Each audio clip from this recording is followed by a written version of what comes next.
Yakuza Kiwami 3 has now been confirmed, and we are getting new information coming in that details exactly what is coming to this Yakuza 3 remake.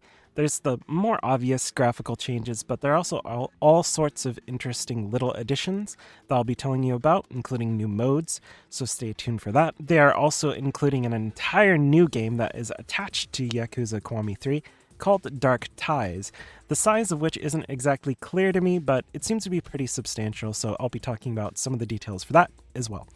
The graphical changes are worth mentioning though because they already look fantastic. It seems like every time we see a new Yakuza game, it looks better and better, and this time we get to see a bit of a different location since a big portion of the game takes place in Okinawa. Okinawa has bigger areas than Kamurocho.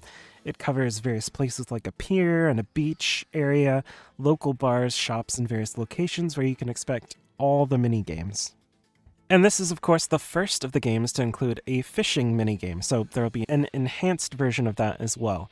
This game continues the story of Kiryu, and they're calling it an extreme remake, which is apparently what the translation of Kiwami is, extreme or ultimate version. They've said that there's reimagined combat that takes brutal, brawling action to the next level. They're adding scenes to deliver more depth and emotion, so expect those additional scenes to come in throughout the stories, and especially in the side stories. It sounds like there's even more than you might expect. Part of that combat system they're talking about is the power-up system, which has a huge amount of different acquirable techniques, and Yakuza Kiwami 3 adds a feature that lets you equip items like phone straps to Kiryu's cell phone that boost motivation, and things that enhance combat abilities. In addition, Kiryu has two combat styles in Yakuza Kiwami 3. The first style is the Dragon of Dojima style, so that's the one that we all know of and it appears throughout the series. Basically uses his strength to smash everything in his sight, including smashing various enemies' heads and anything you could possibly think of. But there's also the new style, which is the Ryukyu style, that you can swap over to. People who have tested it, such as PC Gamer, have said that this works sort of like a sword and shield style. It's inspired by Okinawan martial arts. It's a bit more defense focused and focused on combos, so it'll be quite different than the dragon style and will be a lot of fun to play with. Just for contrast, it's also apparently pretty good for fighting groups of enemies, so that'll help out for a lot of different situations.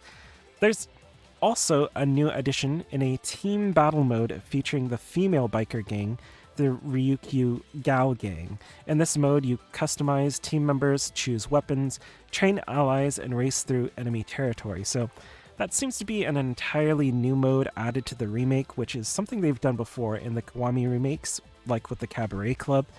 The biggest new addition is the entire separate game that is attached to this called Dark Ties. In this game, you follow the story of Yoshitaka Mine. He led a startup company and eventually jumped into the world of the Yakuza after losing everything. So it seems like they mean for this to be an interesting foil to Kiryu's story, so you can see things from a different angle. Yoshitaka aims to rise through the ranks of the Tojo clan, and this game follows that rise. So they're calling it an entire new game attached to Yakuza Kiwami 3. He has a different combat style that they're calling a shoot boxing combat style, where he utilizes combos to take out his opponents, and you can dash through the air to overwhelm them. Yakuza has always had super fun different styles in terms of combat, so I would expect this to follow that trend. He also has something called a Dark Awakening, where he unleashes his inner darkness, and his combat style changes to reflect that, becoming more brutal and merciless in his attacks. There will be an underground fight club in this separate game where you fight through dungeons filled with hunters. You can hire mercenaries, find treasures that unlock new abilities and upgrade Yoshitaka's skills. Part of Yoshitaka Mine's story will be resolving the troubles of various residents.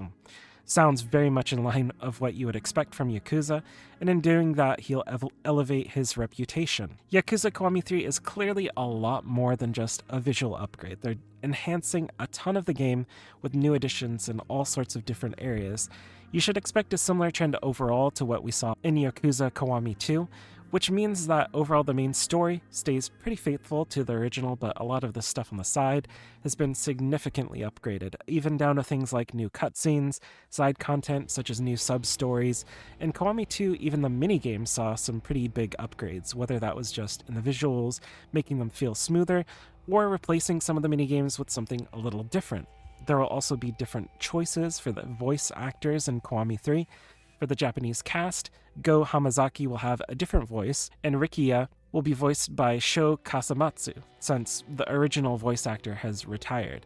For the English dub, Yang Ye will be voicing Kiryu, and the voice of Goofy, Bill Farmer, makes a return as Makoto Date. RGG doesn't mess around when it comes to the Kiwami remake versions of their games. They definitely make it worth the cost of admission, and considering that Dark Ties comes with it, an entirely new game, I definitely say it's a good bet that this will be worth the money when it comes out. And the plan is for it to release on February 12th, 2026, so it's a little ways away, but not too far. Yakuza 3 was one of the games in the series that people wanted to see upgraded the most, and now we're getting it. I'm pretty excited to see how that ends up. I do videos on RPGs and story-based games of all kinds, so make sure to subscribe for more like this. Thanks for watching.